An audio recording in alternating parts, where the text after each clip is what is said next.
नमस्कार दोस्तों, हिंदी साहित्य चिंतन में आपका स्वागत है।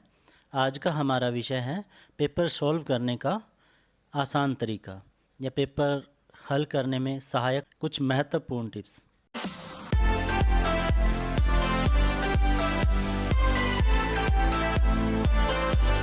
तो चलिए शुरू करते हैं। आज का युग है वो कंपटीशन का युग है। विद्यार्थियों को विभिन्न परीक्षाओं से गुजरना पड़ता है। कभी एकेडमिक परीक्षा से तो कभी नौकरी के लिए प्रतियोगी परीक्षा से गुजरना पड़ता है, जिनमें केवल पास होना ही पर्याप्त नहीं है, बल्कि अच्छे नंबर लेकर पास होना बहुत ज़रूरी होता है।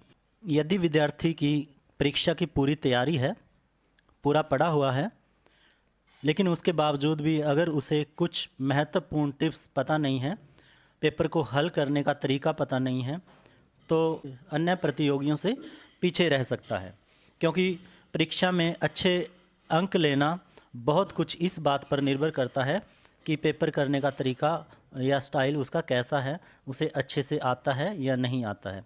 कुछ महत्वपूर्ण बातें हैं, आज उन्हीं पर चर्चा करते हैं। सबसे पहले तो मैं यही कहना चाहूँगा कि परीक्षा केंद्र पर परीक्षार्थी को समय पर पहुँचना चाहिए। बहुत बार ऐसा होता है, विद्यार्थी लेट हो जाता है परीक्षा केंद्र पर पहुंचते पहुंचते, और जब वह पहुंचता है तो एक घबराहट उसके मन में आ जाती है और नर्वस हो जाता है, और जब वो परीक्षा देने बैठता है तो कुछ समय तो उसका मन को शांत करने में ही गुजर जाता है। तो इसी से बचने के लिए हमेशा परीक्षा केंद्र पर समय से पहले पहुंचो, ताकि आप आराम से शांत मन से पेपर दे सको। दूसरी बात, परीक्षा देने से पहले मन को शांत रखना चाहिए, नर्वस होने से बचना चाहिए। जहाँ तक हो सके अधिक इधर उधर की बातों से मन को भटकने से मन को रोकना चाहिए। तो एक बहुत ही मुख्य समस्या है, कई बार विद्यार्थियों को इसका सामना करना पड़ता है कि पूरा पेपर आते हुए भी, लेकिन उसके बावजूद समय की कमी रह जाती है कि पूरा 3 घंटे में भी पेपर कई बार पूरा नहीं हो पाता, समय कम रह जाता है। तो उससे कैसे बचें? पेपर को समय पर हल करने के लिए अपने पेपर के प्रश्नों को समय के अनुसार बांट लेना चाहिए। पेपर में कई तरह की प्रश्न आते हैं, कुछ छोटे होते हैं, कुछ बड़े होते हैं। सबसे पहले तो ये है कि जो एक बार पेपर है, पेपर के जो प्रश्न हैं, बड़े प्रश्न हैं जैसे, उनमें से घर पे एक करके देखना चाहिए। उससे अपना जायज़ा हो जाता है कि कितने समय में आप वो प्रश्न हल कर ले। फिर उसी हिसाब से अपने पूरे पेपर के पैटर्न को समय में बांट लें और ये देख लें कि एक प्रश्न को वह कितनी मिनट में या कितने समय में हल करता है, और फिर पूरे प्रश्नों को उसका कितना कितना समय मिल रहा है। पहले घर पर एक बार प्रश्न लिख कर देखो, उससे आपको पता चल जाएगा कि कितना समय लगता है उस प्रश्न को हल करने में, और फिर उसी हिसाब से अपने पूरे पेपर के प्रश्नों को समय में बांट लें, और जितना समय एक प्रश्न को मिलता है परीक्षा में उस प्रश्न को उतना ही समय दो।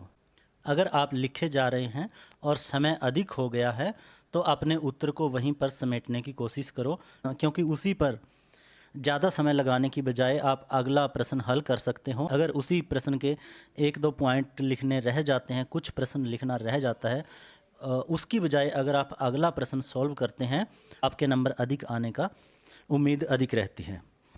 ज़्यादा इधर उधर की बातें ना लिखें, जो विषय से संबंधित है वही बातें आप प्रश्न में लिखें। परीक्षा में बैठते ही जैसे आप लिखना शुरू करो, उससे पहले एक बार अच्छे से अपना क्वेश्चन पेपर है वो पूरा पढ़ लेना चाहिए। सबसे पहले वही प्रश्न को हल करना चाहिए जो आपको बहुत अच्छे से आता है। अगर आंसर शीट पर आपका पहला ही प्रश्न वो है जो आपको बहुत अच्छे से किया हुआ है, तो इसका परीक्षक पे सकारात्मक प्रभाव पड़ता है, आपके नंबर अधिक आने की उम्मीद रहती है। पेपर में कटिंग करने से जितना हो सके उतना बचना चाहिए। कटिंग करना भी आपके पेपर को नकारात्मक प्रभाव की तरफ ले जाता है। First impression is last impression. इसके बाद है सुंदर लिखाई का महत्व। मनुष्य का स्वभाव है कि वो सौंदर्य के प्रति अधिक आकर्षित होता है। जहाँ तक हो सके पेपर में लिखाई सुंदर रखो। सुंदर लिखाई भी आपको उसका भी आपको एडवांटेज मिलता है, अधिक नंबर आने की संभावना आपकी बढ़ जाती है। कई बार विद्यार्थी उस समय तक पढ़ रहा होता है जब उसकी परीक्षा में बैठने का समय 3 या 4 घंटे रह रहा होता है, और या 1 घंटा रह रहा होता है, उस समय भी वो पढ़ रहा होता है, तो हो सके जितना हो सके उस समय पढ़ने से बचें, क्योंकि उस समय का पढ़ना आपको नर्वस कर सकता है, आपको उलझा सकता है।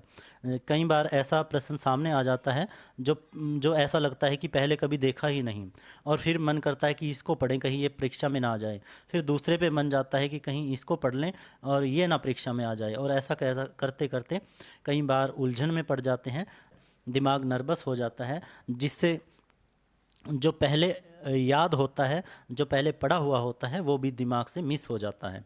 तो कई बार इसका भी नकारात्मक प्रभाव पड़ जाता है। इसलिए जितना हो सके उस समय ना पढ़ें जिस समय परीक्षा शुरू होने जा रही हो, या उससे 3 या 4 घंटे पहले। उस समय जितना हो सके अपने मन को शांत रखें और इधर उधर की उलझन भरी बातों से बचना चाहिए। केवल अपना ध्यान परीक्षा पे ही केंद्रित करना चाहिए। ये छोटी छोटी बातें कहने सुनने में बहुत छोटी लगती हैं, लेकिन ये परीक्षा के लिए बहुत प्रभावशाली रहती हैं। आज यहीं तक। अगर वीडियो अच्छी लगी हो तो चैनल को सब्सक्राइब करें, वीडियो को लाइक करें। धन्यवाद।